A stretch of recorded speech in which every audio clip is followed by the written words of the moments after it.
Hey there, I'm Alex Kidman, and this is the Samsung Galaxy A36. Let's get into the review.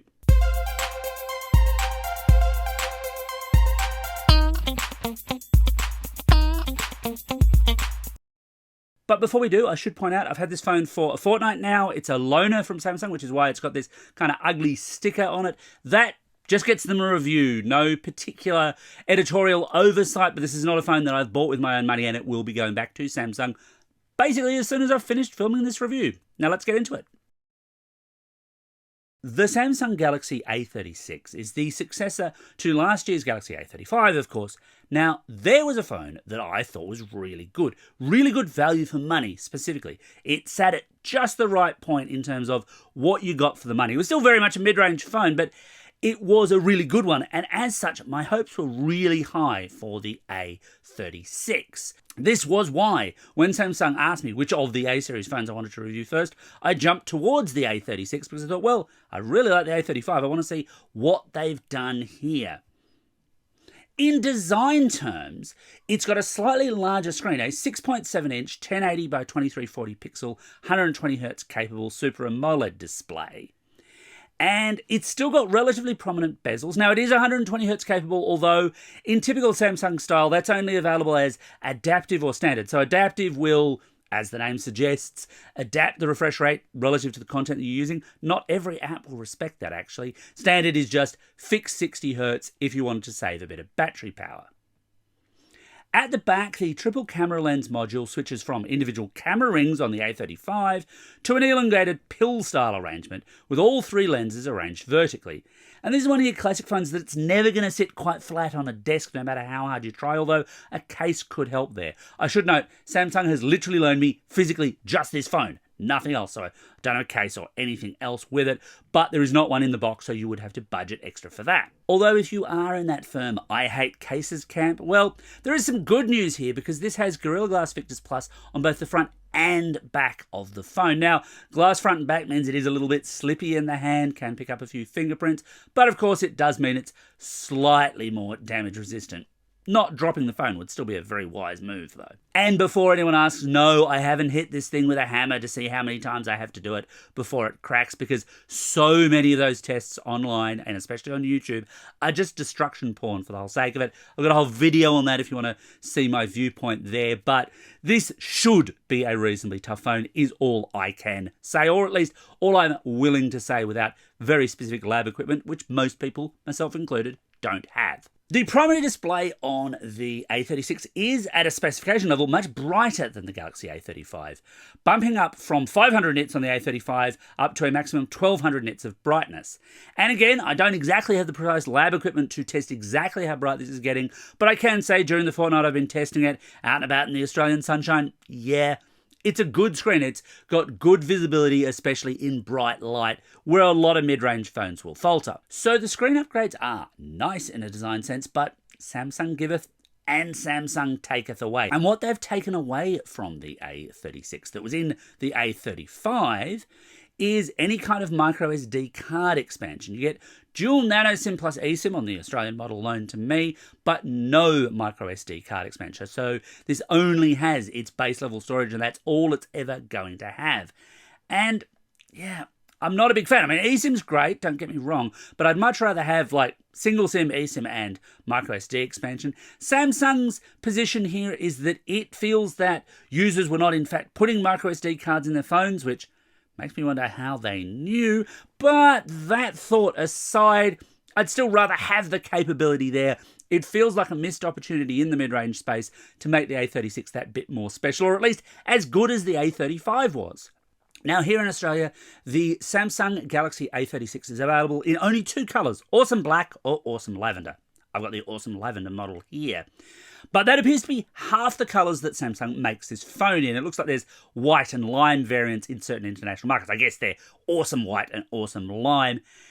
More choice would be nice. I get why in the Australian market we're a smaller market, so it's harder to sell a wide range of coloured phones. I get why this happens, but I'm always disappointed by it. I always will be. In the mid-range space, proper water resistance is something of a rarity, so it's a real feather in the A36's cap that it's IP67 rated. Now, the A35 was too, this is just continuing a trend, but it is a good selling point for this phone that it should be able to survive an accidental immersion in water without necessarily dying. There are limitations on that. Again, I got a whole video on that, which you should go and watch if you're not really aware of how water resistance and waterproofing in phones actually works. On the camera front, 2024's Galaxy A35 came with a triple rear lens array comprising of a 50 megapixel wide sensor, 8 megapixel ultra wide sensor, and a 5 megapixel macro sensor with a 13 megapixel front facing selfie camera. The Galaxy A36 comes with a triple rear lens array comprising a 50 megapixel wide sensor, 8 megapixel ultra wide, 5 megapixel macro, and round the front a 12 megapixel front facing selfie camera. So at a purely technical level, there's a slight downgrade on the selfie camera between the two models, although this is somewhat mitigated by sensor size and the fact that these lenses can now, as per Samsung, capture 10-bit HDR information for video and stills photography. Now, not having a Galaxy A35 to hand to do direct head-to-head testing, I have to instead go off my own notes from my prior review of that phone while testing out the Galaxy A36 during my review period. And look, ultimately, the cameras on the A36 are decent within this price space, but they're still not particularly special or, for that matter, all that fast. As an example, take this selfie photo. Now, it's of me, so yeah, it's ugly, I get it.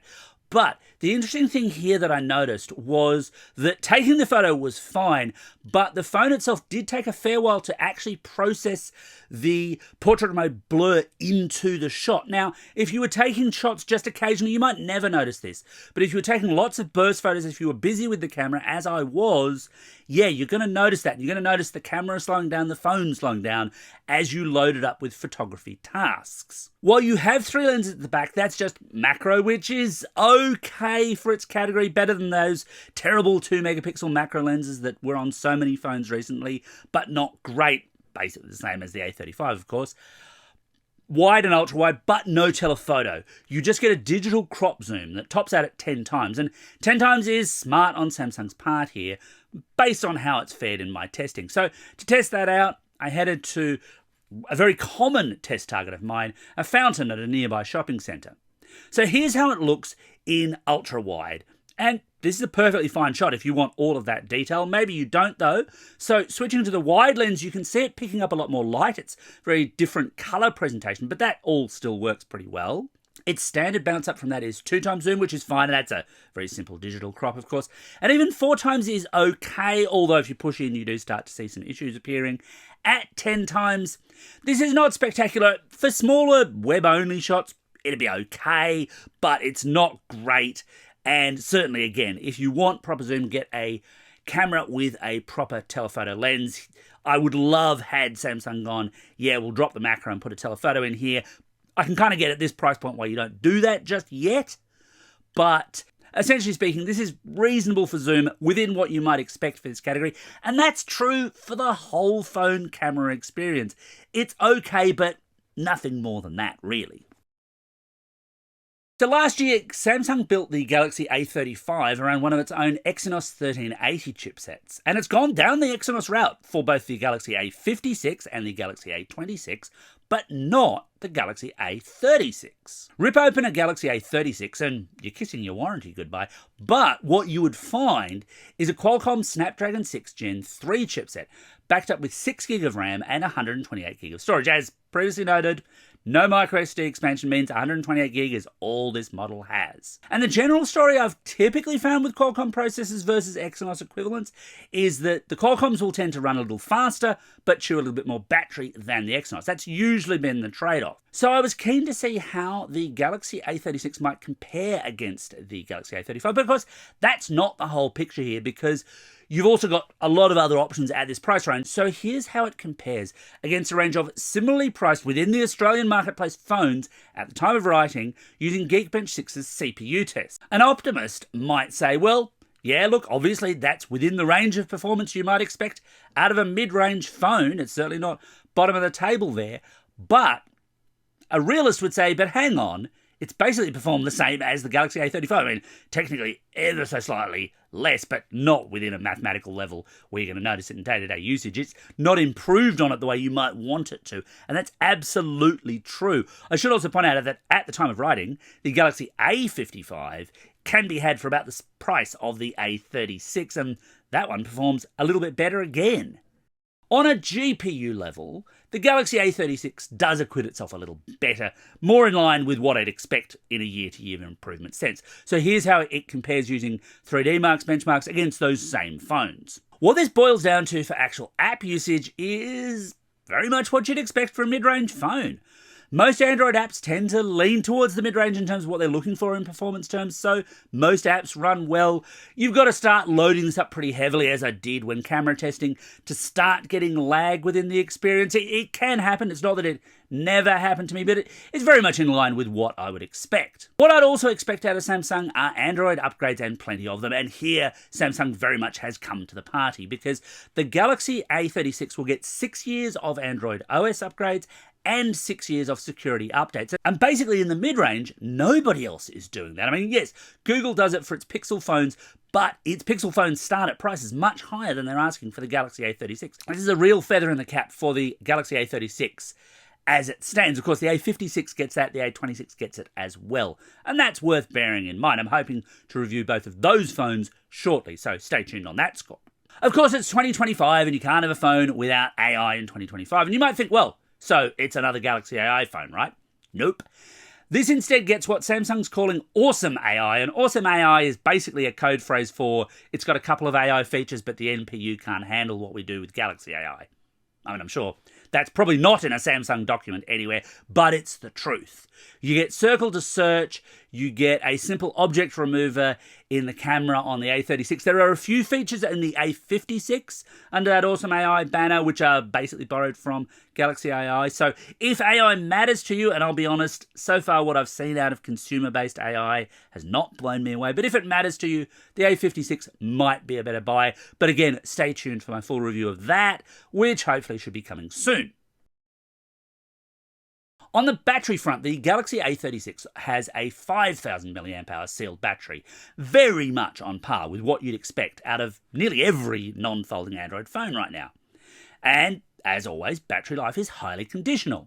Someone who games on their phone non-stop will run it down a lot faster than someone who just has it in their pocket because occasionally they receive phone calls on it. Now, either use is perfectly fine for a smartphone. Neither is ignoring it as a phone or ignoring its smartphone features. Do what you want to do with your phone, but the point is, different things will run the battery down at different levels.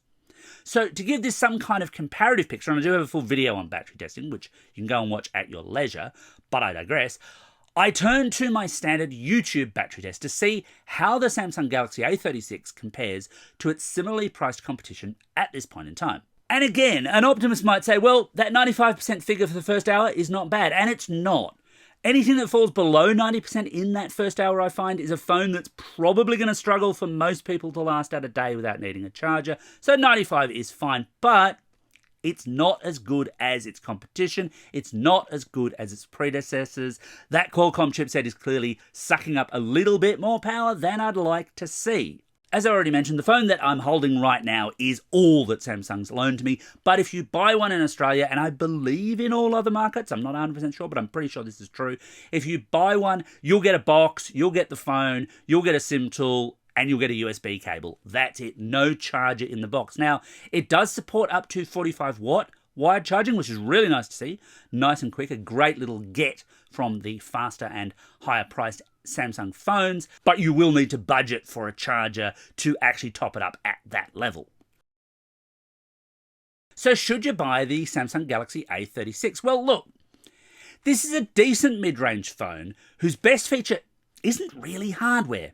It's software, and specifically that promise that it'll be supported in a security and OS upgrade sense through to essentially early in the next decade. There's nobody else at this price point doing that right now, plain and simple. But the issue is that outside that, it's really only lightly building on what made me like the Galaxy A35 so much. And that was a phone that I tested after testing the Galaxy A55. So I'm yet to test the Galaxy A56, and I want to see where the comparison between those two lies, because last year it favoured the Galaxy A35 without a question.